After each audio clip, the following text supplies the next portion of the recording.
तीन जादुई मटके।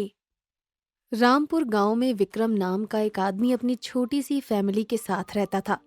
विक्रम बहुत अमीर था, तो वहीं उसका छोटा भाई अनुज, जो अपनी बीवी आशा के साथ रहता था।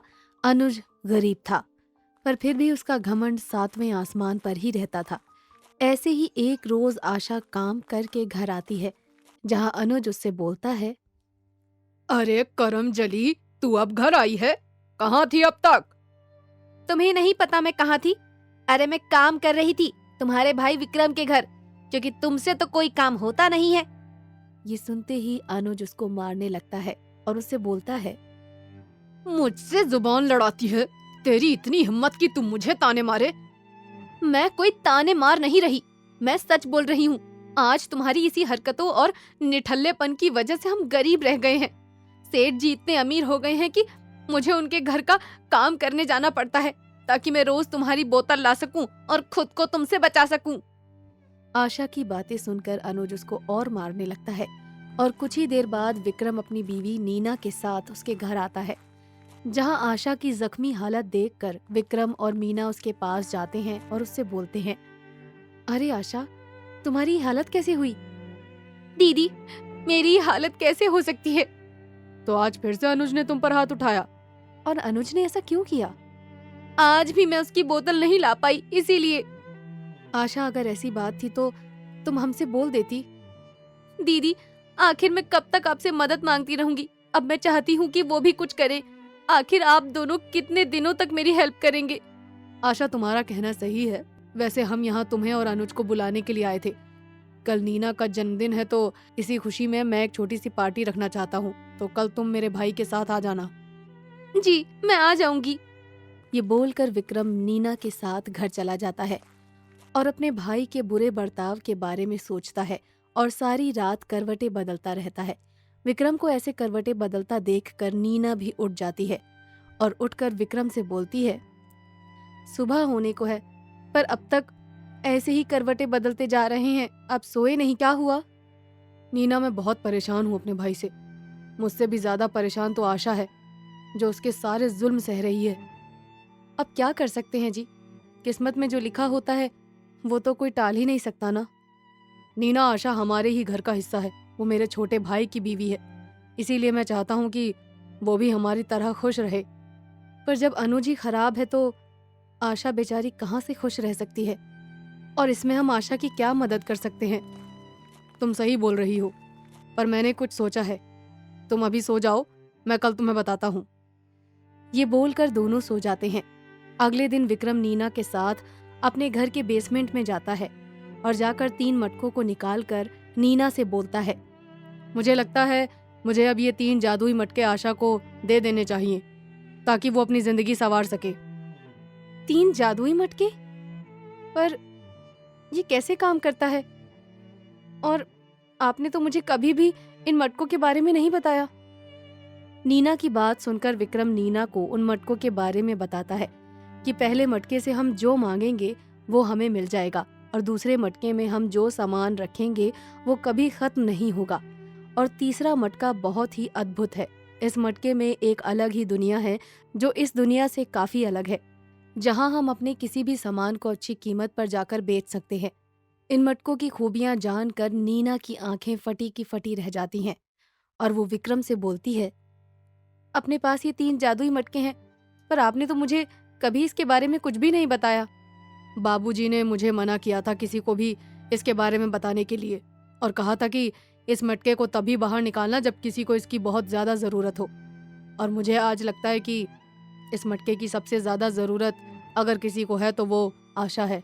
इसीलिए मैं सोच रहा हूँ कि ये 3 जादुई मटके मैं आशा को दे दूँ, ताकि वो अपना विकास कर सके और अपने पति यानी मेरे छोटे भाई अनुज को लाइन पर ला सके। पर हम उसकी मदद से आखिर ये बेशुमार कीमती जादुई मटके उसको देने की क्या जरूरत है? ये हमारे मटके हैं, हमें मिले हैं।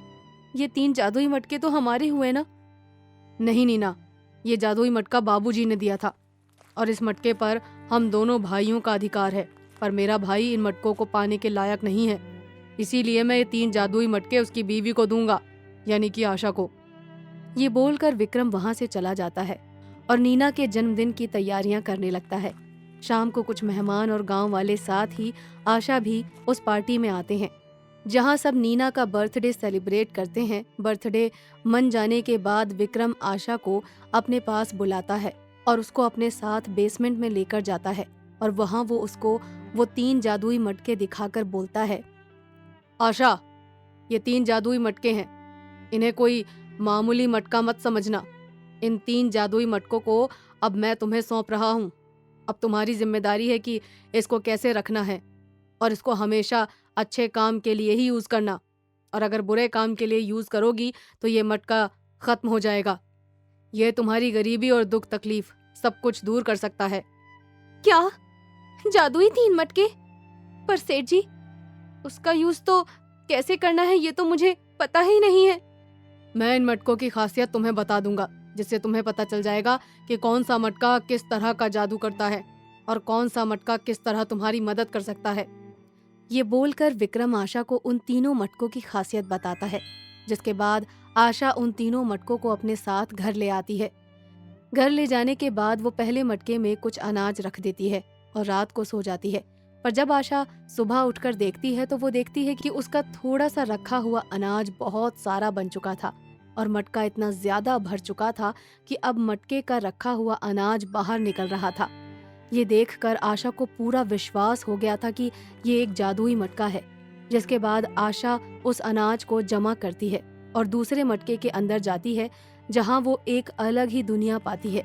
उस अलग सी दुनिया में अनाज को बेच कर आती है, जिससे उसको बहुत सारा पैसा मिलता है। अब ऐसे ही आशा रोज मटके में थोड़ा अनाज रखती और बहुत सारा अनाज लेकर दूसरे मटके में जाती, जिससे वो उस अनाज को बेच कर आती थी। बहुत सारा पैसा कमाती है और धीरे धीरे आशा की आर्थिक हालत सुधरने लगती है। पर अनुज अब भी नहीं सुधरता और नशे की हालत में आकर आशा को यूं ही पीटता रहता। एक दिन आशा उसको पैसे देने से मना कर देती है, जिस वजह से अनुज नशा नहीं कर पाता और आशा को मारते हुए बोलता है, तुम मुझे पैसे देने से मना करेगी? अपने पति को मना करेगी? हाँ, मैं नहीं दूंगी। मैं तुम्हें एक पैसा नहीं दूंगी। अब मेरे पास अब तुम्हें देने के लिए कोई पैसा नहीं है और ये पैसे मैं तुम्हारे लिए नहीं कमाती। ये पैसे मैं अपने बच्चों के लिए और अपने घर के लिए कमाती हूँ। मुझे पता है तू ये सब पैसे कमाती नहीं। बोल, कहाँ से लेकर आती है? ये पैसे कहाँ से लेकर आती है? बोल या फिर मारूं तुझे। आज तुम मेरी जान ले लो, चाहे मैं तुम्हें ये पैसे नहीं दूंगी और ना मैं तुम्हें बताऊंगी कि ये काम मैं कहाँ करती हूँ और कहाँ से पैसे लाती हूँ। आशा की ऐसी बातें सुनकर अनुज को गुस्सा आ जाता है और वो गुस्से में घर से बाहर चला जाता है।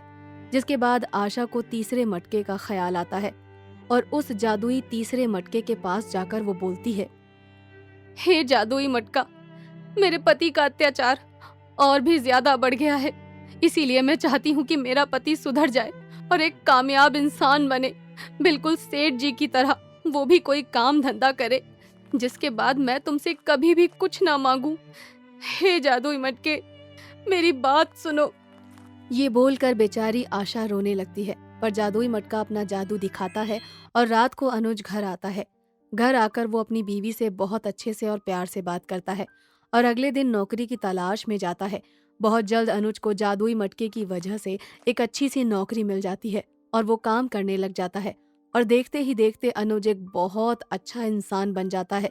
सारी हालत ठीक होने के बाद एक दिन आशा वो तीनों जादुई मटके लेकर एक बार फिर से विक्रम को सौंप देती है और विक्रम अपने बीवी बच्चों के साथ, तो वहीं अनुज अपने बीवी बच्चों के साथ खुशी खुशी अपने छोटे से गांव में रहने लगते हैं।